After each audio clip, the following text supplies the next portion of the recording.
சேனல்ல அவியல் எப்படி பண்றதுன்னு பார்க்கலாம். இந்த சேனலுக்கு சப்ஸ்கிரைப் பண்ணுங்க. ரெசிபி பிடிச்சிருந்தா வீடியோவை லைக் பண்ணுங்க.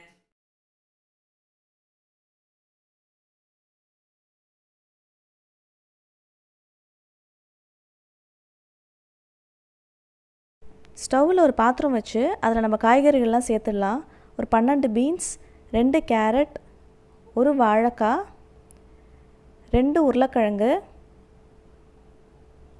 ஒரு முருங்கைக்காய், இது எல்லாத்தையும் சேர்த்து நல்லா கலந்து விட்டுக்கோங்க. உங்களுக்கு எக்ஸ்ட்ரா வேறு ஏதாவது காய் சேர்த்துக்கணுன்னா நீங்கள் மஞ்சள் பூசணிக்காவோ இல்லை வெள்ளை பூசணிக்காய் கூட இதே மாதிரி நீட்டமாக கட் பண்ணி சேர்த்துக்கலாம். இதில் இப்போது நான் ஒரு டம்ளர் தண்ணி விட்டுக்க போகிறேன். அதுவே கரெக்டாக இருக்கும். உங்களுக்கு இன்னும் கொஞ்சம் கிரேவியாக வேணும்னா ஒரு அரை டம்ளர் எக்ஸ்ட்ரா விட்டுக்கோங்க போகிறோம். ரொம்ப தண்ணியாக இருந்தால் அவியல் டேஸ்ட் நல்லா இருக்காது. இது கரெக்டாக இருக்கும். எல்லாத்தையும் தண்ணியில் ஓரளவுக்கு கொதிக்கட்டும்.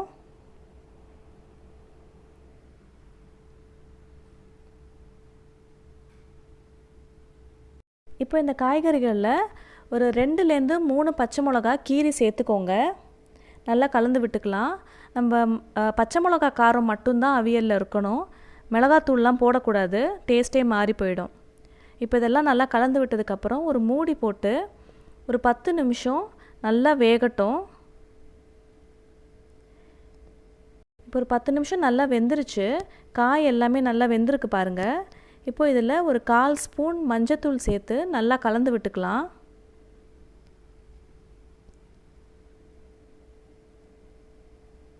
இப்போ மஞ்சத்தூள் எல்லாத்துலேயும் நல்லா மிக்ஸ் ஆயாச்சு.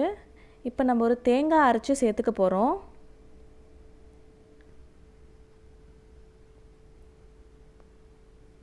அதுக்கு ஒரு மிக்ஸி ஜாரில் ஒரு 4 ஸ்பூன் துருவின தேங்காய் சேர்த்துக்கோங்க. ஒரு 6 சின்ன வெங்காயம், 1 ஸ்பூன் ஜீரகம். இதை தண்ணி விடாமல் அரைச்சி எடுத்துக்கோங்க. இப்போ அரைச்சி எடுத்த தேங்காவை காய்கறிகளோடு சேர்த்து நல்லா மிக்ஸ் பண்ணிடலாம். தேவைக்கு உப்பு போட்டு நல்லா மிக்ஸ் பண்ணி விட்டுடுங்க.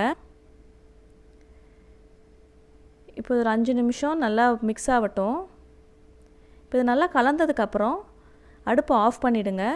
நம்ம ஒரு அரை கப் தயிர் சேர்த்துக்க போகிறோம். ரொம்ப கெட்டியான புளிக்காத தயிர் சேர்க்க வேண்டாம், கொஞ்சம் புளிச்ச தயிர் சேர்த்துக்கோங்க, அதான் டேஸ்ட்டாக இருக்கும்.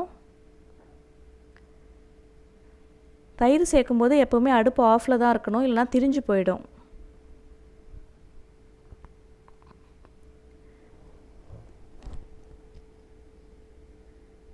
நல்லா கலந்து விட்டுக்கலாம்.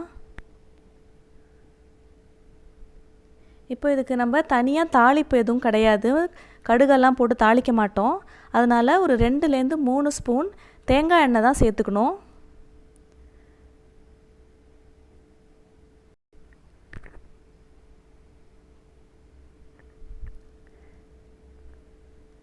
தேங்காய் எண்ணெய் சேர்த்துக்கலாம். கூடவே பச்சை கருவேப்பிலை நல்லா அலம்பி அதையும் அதில் சேர்த்து நல்லா கலந்து விட்டுருங்க. அவ்வளோதான், அவியல் ரெடி ஆகிடுச்சு. நல்லா மிக்ஸ் பண்ணி ஒரு மூடி போட்டு மூடி வச்சுருங்க. அந்த தேங்காய் எண்ணெயும் கருவேப்பிலை வாசனையும் நல்லா உள்ளே சூப்பராக இருக்கும்.